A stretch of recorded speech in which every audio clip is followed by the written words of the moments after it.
destaco dos aspectos positivos. Uno es que contribuyen a unir los sectores que cada vez están más abiertos, porque quizá las acciones de los gremios no son tan integradoras en las últimas épocas. Entonces esto une a los sectores que pueden proceder, o operadores del sector que proceden de diferentes niveles, ¿no? Y luego lo que hacen es una promoción directa al consumidor, con lo cual muy interesante para acercar productos al consumidor.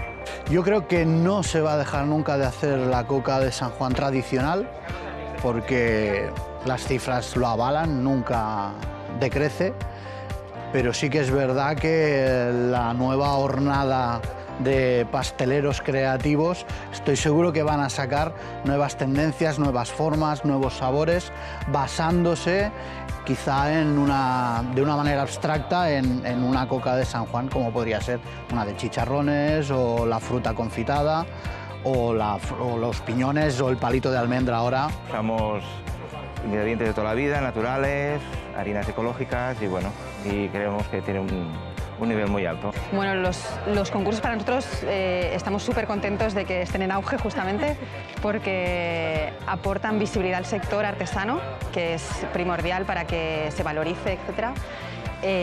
Da visibilidad a los profesionales, da visibilidad al trabajo que hacen y es un motor, dijéramos, del sector, ¿no? Los concursos lo que ayudan es a subir el nivel de todo, ¿no? Sobre todo del brioche, ¿no? Y ayudan sobre todo a subir el nivel a la hora de trabajar. Yo creo que los jóvenes creadores quieren innovar, ¿no? Y quieren también pues abrir sabores, abrir a creatividad.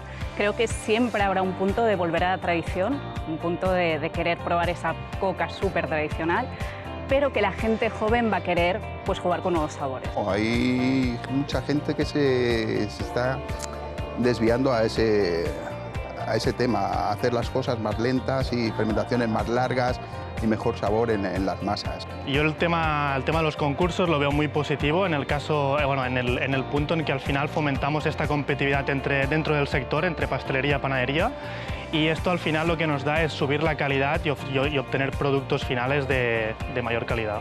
A veure, de coques de Sant Joan avui en dia sembla que n'hi hagi moltes, però jo crec que sempre hauríem de parlar de la coca de Sant Joan, no? Entre cometes, que de fet només n'hi hauria d'haver una. El que passa que jo crec que les tendències i els canvis haurien d'anar per la qualitat dels seus productes, per utilitzar farines de veritat, per no haver d'utilitzar millorants, per la utilització de massa mare, per la utilització de productes que els propis pastissers i els propis forners es fan, aquestes fruites confitades, i després per una bona crema, amb una bona llet, que tenim llet molt bona a casa nostra, a tot Catalunya, i després també per utilitzar productes que siguin amb DNI, que tinguin, diguem-ne, productes de denominació d'origen. Yo creo que en cierto modo los concursos marcan el inicio de la temporada, es decir, cuando vemos las noticias de la mayor coca, sabemos, hostia, ya se acerca San Joan, toca la coca, y luego la verdad es que está demostradísimo que para los comercios, para quienes venden estos productos, ahora por ejemplo la coca, el que gana o los que quedan los mejores supone un boom de ventas, pasa cada año y que siga pasando.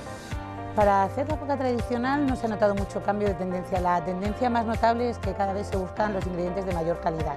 Eso sí, que cada vez se preocupa de que el producto tradicional tenga mayor calidad. Bé, a mi m'agraden molt aquestes propostes perquè al final el que fan és donar molta visibilitat a la gent que s'esforça per fer bé un producte, per fer bé en aquest cas una recepta, no?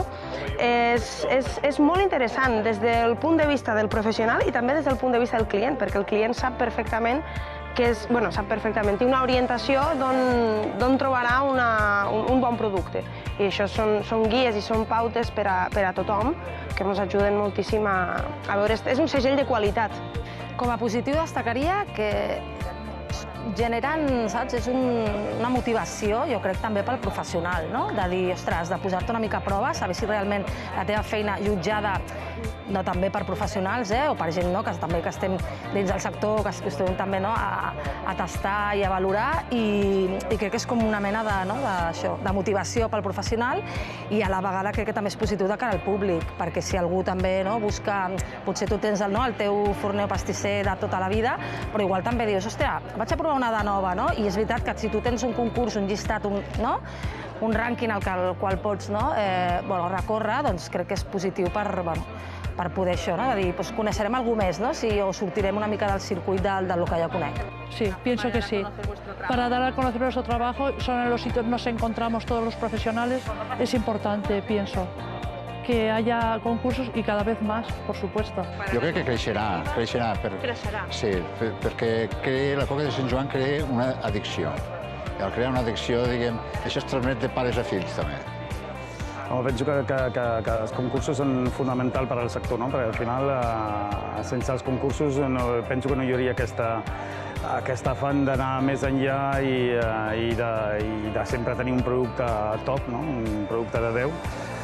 Nosaltres vam guanyar uns quants concursos, o sigui que això ens fa... Vam guanyar la coca l'any passat. I realment d'una que a nivell de clientela tenim molt més clientela, de seguida venem molt més, això és clar, gran punt positiu, però a més ens dona més creativitat, no, també. Per mi el més important és ficar en valor la feina que fa les persones artesanes, no? Els professionals artesans que treballen amb ingredients i matèria prima noble i que ho transformen per fer productes realment únics i diferents. I tot el que sigui ficar en valor això ho trobo superinteressant, no? I això és una mostra. Un producte clàssic com és la coca, pues que hi hagi un concurs sobre la coca, que és un producte molt nostre, de casa nostra, i que fiqui en valor tot això, em sembla superinteressant. És un bé pel ofici, és un bé pel gremi i és un bé pels clients i per les persones que ho consumeixen. La verdad es que estamos muy contentos, toda la organización, cómo la gente se entrega, está presentando unas cocas de un nivel espectacular. Y la verdad es que el jurado lo tiene bastante complicado y cada vez se complica más, puesto que las cocas tienen un gran nivel y hay muchísimos participantes que vienen de todos los lados de Cataluña. Así que, bueno, estamos muy felices, la verdad, y os esperamos el próximo año en la Coca de Sant Joan. Coca creativa. Tradicional. Jo tradicional. Creativa. Creativa. Jo coca creativa. Tradicional. Tradicional. Sempre la tradicional. Creativa. Tradicional. Jo et diria tradicional. En aquesta qüestió soc molt tradicional. Tradicional. Jo creativa. Coca tradicional. Coca innovació, creativa.